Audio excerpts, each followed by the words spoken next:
tamin'ny hery ny riavana raha nahatadidy ianareo mikasika nyity loha hevitra ity hany dia alahady ny sampana vehivavy. Tamin'izay tsika dia niresaka ny amin'ireo vehivavy taiza tany Kreta, dia niresaka ny amin'ny Maria Magdalene, dia ny vehivavy ato anatin'ny fikambanam-behivavy sy anareo vehivavy ihany koa hoe atokisan'i Jesosy ianareo anohy ny fitoriana ny filazantsara amin'ny alalan'ny fijoroana ho vavolombelona ary endrika iray ao anatin'izany ny fahonoana tena. Manazava ny tompo mino izay ny mazava. So indray hijery ny toyan'izany tsika. Sokafy ny Isaia 30 ry havana 9:20 ka hatramin'ny 2:20. Io dia mitantara ny amin'ny fiainan'ny voakan'Andriamanitra avy tany amin'ny fahababoana efa tonga ao Jerosalema zany.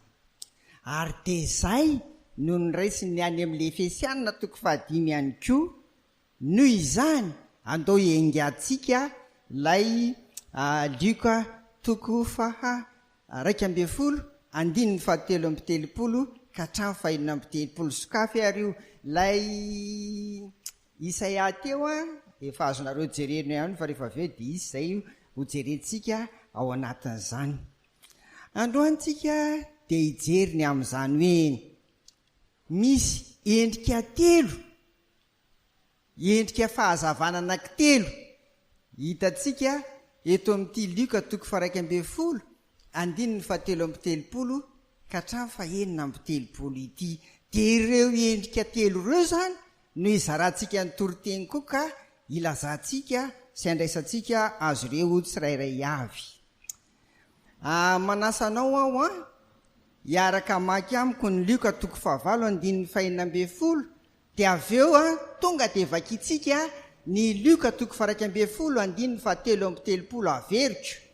Luc 8:16 puis 11:33. 11:33. Vonina venao ndao ary vakitsika miaraka aloha le Luka 9:40 amin'ny anaran'i Jesosy. Tsy misy olona mampirehitra jiro ka manarona azy na mametraka azy eo ambanin'ny farafara fa ataony eo amin'ny fanaovan-jiro izy mba ho hitan'izay miditra ny mazava. 2:30.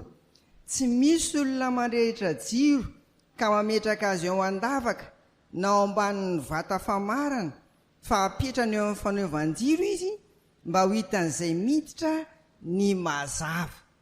Ny mpandinika amin'ny filazantsara araka ny Luka rehetra dia milaza fa toy an'ilay 9:9 azafady 9:40 amin'ny 9:9 ity 9:17 amin'ny 1:20 ity. Somary misy mahasamy hafa azy kely, satria eo amin'ilay Luka 9:9 Jesosy dia miteny hoe tsy misy olona mampirehitra jiro ka manarona azy, fa ary amin'ilay 2:30 dia tsy misy olona mandrehitra jiro ka mametraka azy ao an-davaka. Ary koa ao amin'ilay 2:30 iangatsika dia toerana roa ihany ny ao, dia le lavaka ary le vata famarana. Fa rehefa jerenareo le 9:20 9:40 ny angana dia mbola misy ambany farafara koa ao. Zay zany tsara ho hitantsika ety eto any hoy ao. Ireo karazana fahazavana telo hitatsika eto no ndao alalinina ary andraisantsika anatra sy afatra ho ampiarotsika amin'ny fiainana amin'izany hoe manazava ny mpino ny tompo. Hoy aho hoe mindrendrika fahazavana telo jentsika eto dia vao nanomboka amin'ny voalohany tsika eo amin'ny 9:30 amin'ity 1:20 ity izay tsy iza akory zany endriky ny fahazavana voalohany eto zany fa ny tenako, ny tenanao, ny tenatsika tsirairay avy. Zao no ambarany ao olona mampirehitra jiro. Inona ny dikan'izay? Olona nanolo tena anompo an'i Jesosy Kristy. Zay le hoe jiro, satria Jesosy lay fahazavana ny fidiny eo amin'ny fiainana zany. Le olona tapa-kevitra fa hanara-diny tompo zany, io le ambary eto hoe mampirehitra jiro. 7:17 tapany voalohany. De zao misy toerana telo iaho, toerana telo ametrahany an'ilay jiro zany. Le olona vao nanolo teny io zany. Inona ny toerana voalohany hitantsika amin'ity 7:17 ty? Inona? Ao andavaka, na koa hoe amin'ny toerana miafina. De tra mampietretra any ohatran'ny olona talatala zany, fa tsy maninona, fa misy tsara hoetreretsika ao anatin'izay. Inona ny hevitra zany? Hoe olona efa nandrehitra jiro nefa mametraka azy ao andavaka indray. Olona efa nanolo tena anompony tompo nefa ndray mametraka zany fahazavana zany any amin'ny tsy toerany, any andavaka, any amin'ny toerana miafina. Ny hevitra zany voalohany de zao: olona efa mpivavaka nanolo tena anompony tompo nefa tsa mijoro ho vavolombelona, averina tsa mijoro ho vavolombelona. Zay le fahazavana nalefa any anaty lavaka. De mitreritra zany iny izy efa tapa-kevitra fe anompony tompo nefa misitrika indray, sitrika sarin'le lavaka izany. Ahoana mety hevitra zany? Am'reto sehatra roa reto.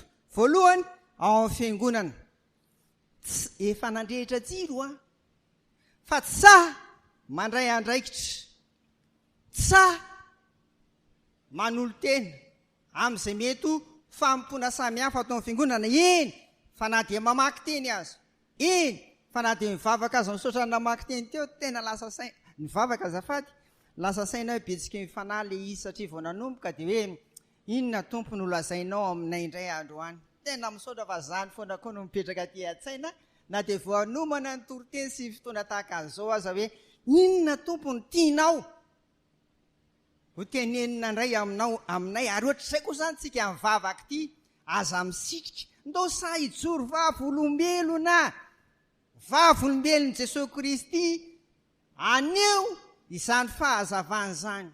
Misy anen'ny olona ry afako tonga mivavaka fotsiny izy fa tsisy adidy raisiny mihitsy e, tsisy andraikitra raisiny mihitsy e.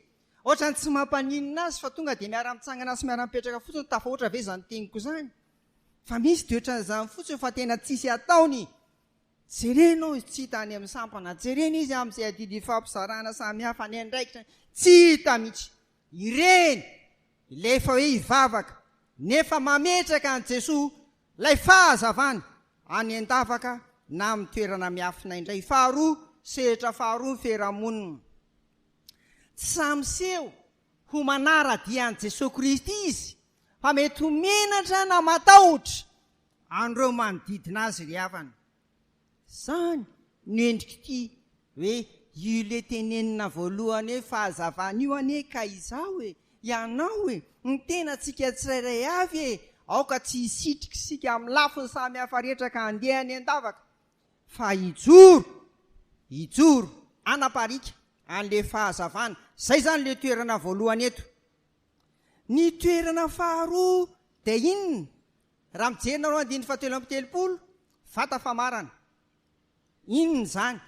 Ny vata famarana zany no fitaovana amafana reny lo no nanaovana ny vary zany. Ohatra, nafatra tamin'ireny. Zay vao niditra tateo ariana ny balansa na ny fandanjana. Ary de mbola misy any amintsika any Madagasikara, tsaroko tsara tany mahitsy, tamin'izay mbola natsiaro saina tsara, de hoe era mifefany, atsasaky mifefany, vatrarana amin'ny ohatrany hoe zinga be ny vary. Ary ditatsika aty zany, fa raha mandeha eny amin'ny marché eny tsika de mahita inona? Citron, mbola afatra ao anatin'ny ao anatina boaty. Zay zany le izy. Ka ny hevitra zany de zao, resaka varotro zany sy ny raharaham-bola rehetra zay zany le famarana varotra sy raharaham-bola rehetra reo indray le nampirehitra jiro efa hanompo an' Jesoa fa variana sarona ao amin'ny fitadiavam-bola ny fiainany ka tsy manam-potoana ntsony izy eny fa na dia lady aza andehanana manompo ny tompo aty am-piangonana ny toerana rehetra dia samy misy ny toerana saza sy ilaina azy ny kianja filalaovam-baolina dia anaovana inona anaovana baolina ny restomaki anaovana inona nanakany aroatra zany koa ny fiangonana no sehitra anompontsika ny tompo rehefa nandrehitra ny jiro ianao tapa-kevitra fa anaradia azy noho izany aoka tsy ho sarony vola makareny mariana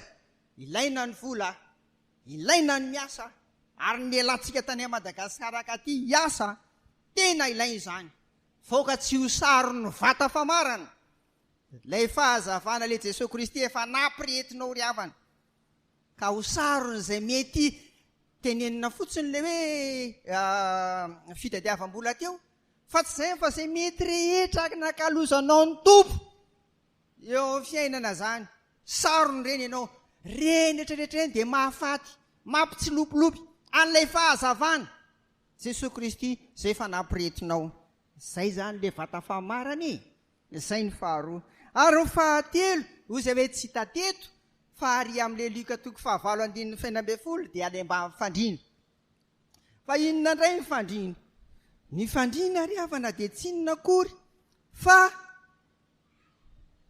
atoriana ary endriky ny atao hoe fahalainana na hoe akamono zay zany izy efa nandrehitra jiro foana engana foana satria zay ny teneny eto amin'ny 7:30 tapany voalohany ity matapa-kevitra leo le hivavaka matapa-kevitra iny izy fa anaovany tampo fandraindray ary aza hitako ka matety resy ny fahalainany sy ny akamono dia tsy mahavita na dia ny amin'izay kely kory tokony atao amin'ny tompo azy tamin'izay to fikambanam-behivavy dia natsiaro an'le obolan-drazana ho ahy manao hoe zay kely fity mora sampona oabolany gasy zany zay kely fity ozy mora sampona zany hoe raha kely fity amin'ny zavatra anankiray tianao atao na tianao alenao dia misy zavatra manakatsaka anazy foana zany ohatra zany hoe tia andeha ty am-piangonana lady maraina nefa sy tena tia andeha koa fa malaina sy ny sisa fa mety miakatra ho azy eo koa ny tension zany le mora sampona dia eo tokoa anao dia tavely eo na hoe jerena tapoka tsy velona tapoka indray aloha ny fiara vo mivelominy dia misy zavatra ohatroatra zany fa zao ry havana ty le toerana fahatelo ity le any ambany fandrinana miatrahana ny jiro ity dia mitaona atsika mihitsy mitaona atsika mpivavaka zay efa nandrehitra jiro mba handresy an'izay mety ho fahalainana sy ny akamoana samihafa rehetra mahafinaritra be mahafinaritra be ny tenen'ny Efesianina 5:5 fa tsy mivakina tamintsika teo ny toyany eo amin'ny 9:40 Efesianina 5:5 hoe ka raha roty ny andro azo anaova-tsofa maninona fa ratsy izao fiainana zao le fahavelomantsika zany ianao le mpisaha mazava ny fomba maraina mbola meny tompo andro vaovao indray dia tiany tompo zany tsika ay ametraka azy amin'ny toerany aza atao any an-davaka na amin'ny toerana miafina izy aza sarony izay mety ho zavatra atao amin'ny fiainana andavanandro izy ary indrindra esory ndao hivavaka mba hiala izay mety ho fahalainana sy akamoana samihafa rehetra ry havana eo ary hoahy ho anao ho antsika tsirairay avy amin'ity fahazavana voalohany ity dia mila mitandrina isika inona mila tandremantsika aza miala lavitra fa eo amin'ile Luka 1:20 ihany ny 4:30 sy ny 5:30 io dia ny masonao ny jirony tena ko raha tsara ny masonao dia mazava ny tenanao rehetra fa raha ratsy izy dia maizina koa ny tenanao koa tandremo fandrao maizina ny mazava zay ao anatinao. Inona ny dikan'izany? Na ataonao any an-davaka izy, na vata famarana, na any ambany fandriana, jerenao isan'andro eo, zay hitanao isan'andro eo, ary indrindra tianao dia ny tafiditra aty-po. Dia zay no manakona an'ilay mazava, ka le mazava ary tsy vita ny takona tsony, fa mety maty mihitsy le mazava, dina no mipotra, aisina no mipotra zany. Tsisy dikany le nandretana ny jiro teny am-pendohana amin'ity andininy fahatelo amin'ny 30 tapany voalohany ity. Ry havako, ao anatin' reny rehetra ireny ary isaorana ny tompo hoe fisian'ny fotoana tahaka an'izao. Androany dia anararoatra isika, misy ny asa sy fahampaherezana, mangataka amin'ny tompontsika mba omeny hery andresy an'izany aizina samy hafa, tsy ahafahana mijoro vavolombelona ka isitrihana any an-davaka, tsy ahafahana mijoro vavolombelona ka andresena sarony zao fiainana zao, ny fiainana rehetra, indrindra ny ara-panahy. Andao mangataka hery amin'ny tompo ao anatin'izao asa sy fahampaherezana zao, mba ho resin'ny fahalainana sy ny resaka akamoana samy hafa rehetra.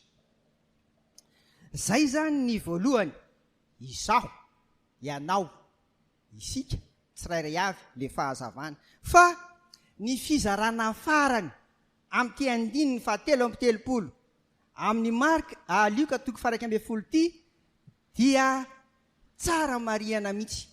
Fa zao ny teneniny ao hoe raha mahita ianao dia afaka miara-mamaky amiko hoe mba ho hitan'izay miditra ninona ny mazava.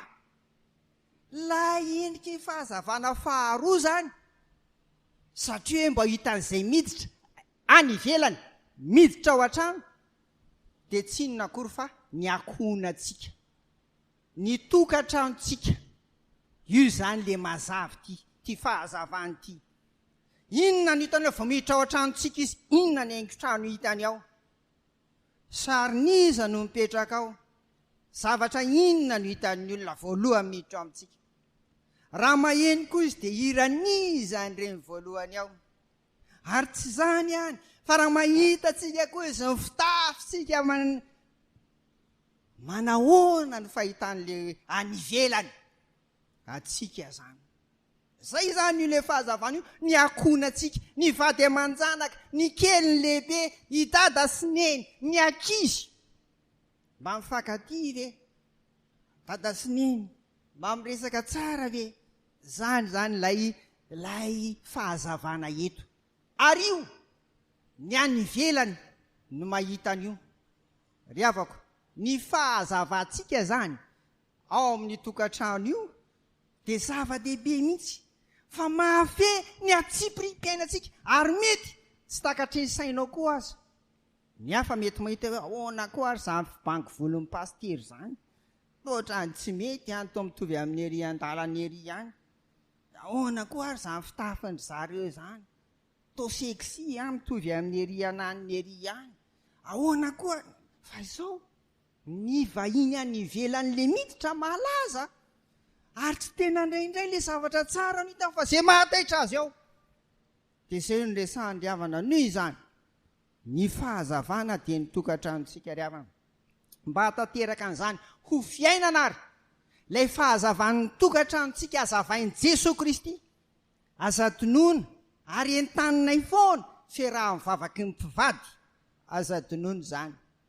Aza tonoana ny fiarahan'ny vavaky ny akonana, ny zanaka miaraka amin'ny ray aman-dreny, miara-mamaky ny soratra masina, aza tonoana zany. Zany no mampamirapiratra ilay mazava, ary tena lasa ho fiainantsika tsy vonjy tavanandro na ambamboarina fotsiny, fa tena fiainana mihitsy, hitan'izay miditra araka io soratra masina io zany. Ary ataona azy ireo koa anara-dia ny tompo, ataona azy ireo koa anaraka n'ilay mazava na ilay fahazavana zany. Efa fitoriana filazantsara zany, na dia tsy miteny, tsy manonona anarana Jesosy kory aza ianao.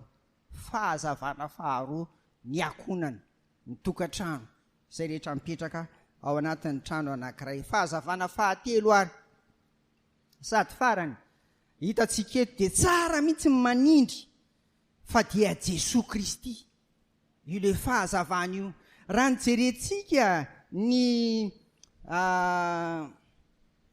Isaia 30 teo dia ahitana taratra tahaka an'izao hoe 30 tapany faharoa amin'io andininy fa lasa velifeny eny ak amin'ny 30 ka ny andininy faharoa sy ny fahatelo dia miresaka ny amin'ny fahazavana io zay tsy izy akory fa ny olona manatona n'lay fahazavana.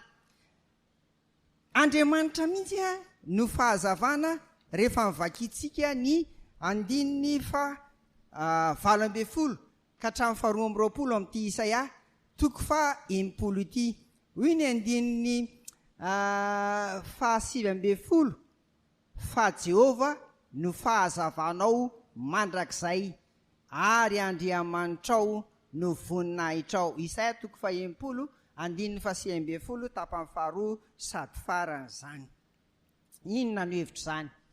Andriamanitra ary Jesosy Kristy koa zany tsy maintsy na dia fitatsika teny am-bendohana aza tenenina fa izy lay mazava, izy lay fahazavana. Dia jereo amin'ny andininy fa 9 tapany farany ity dia misy tsimbalivaly ny mazava sy ny aizina. Jesosy lay fahazavana mitondra fiainana. Ary izy indray no mitondra ny aizina. Satana sy ny firongony ny mitondra ny aizina ary mitondra makany amin'ny fahafatesana. Riavako, zava-dehibe ho antsika amin'ity anio ity indray ary zao, ny miara-misaintsaina fa efa nandrehitra jiro ianao. Jesosy Kristy tamin'ny alalan'ny batisa sy ny fanasan'ny tompo efa nandray ny fahazavana ianao. Tandremo ary tandrovo mba hamirapiratra mandrakariva. Hoy ny andininy fa 9 ary zany Jesosy Kristy mazava eo amin'ny fiainanao izany. Io zany tsy amboamboarina, tsy isaky ny alahady na hoe isaky ny fotoana tahaka an'izao fa fiainana isan'andro 4 amin'ny 4 ora ary 7 andro amin'ny 7 andro. Jesosy Kristy ny fahazavana. Aoka tsy ho takonanao, aoka tsy ho takonanao amin'ny ataonao. Ka le maha-olona anao indray no mamirapiratra fa zay le endriky le aizina. Ary ireo tsy afaka miara-mipetraka mihitsy. Rehefa tonga ny aizina, lasa amin'ny mazava. Rehefa tonga amin'ny mazava, lasa ny aizina. Tsy afaka miara-mipetraka mihitsy ireo. Jesosy Kristy ny fahazavana ry havana. Jesosy Kristy no aleo amirapiratra amin'ny fiainanao. Aza sarotsaronana amin'ny zavatra ivelany. Ka reny no hitan'ny olona ny teny eto fitafy, vangivolo, ny nafiteny fietsika, zay nonao, zay sisa, zay hoaninao kosotronao, sy ny toy izany. Aoka! Tsy ho takona, tsy ho takony reny. Na fiafarany hoe maizina mihitsy. Maty le mazava. Dia Jesosy Kristy samy mitandrina antsika amin'ny fiainana. Dia hoy ny Efesianina 5 ndresaka tamintsika izy eto am-pamaranana amin'ny andininy 17 hoe mifoazy ianareo izay matory ary mitsangana amin'ny maty dia ampazavanao Kristy. Anio zany tsika dia miara-manavao fanoloran-tenantsika indray fa isika izao no ilay mazava zany. Tiany tompo amirapiratra eo amin'ny fiainantsika izy. Isika izao sy ny tokantranontsika no endriky ny fahazavana ihany koa. Tiany Jesosy amirapiratra ao ny anarany sy ny voninahiny. Ary izy no ilay mazava. Aoka tsy ho resin'ny aiziny. Fa tsy afaka miara-mipetraka ireo zany. Mahereza ry havana ao amin'ny tompo sy amin'ny herin'ny faherezany. Amen.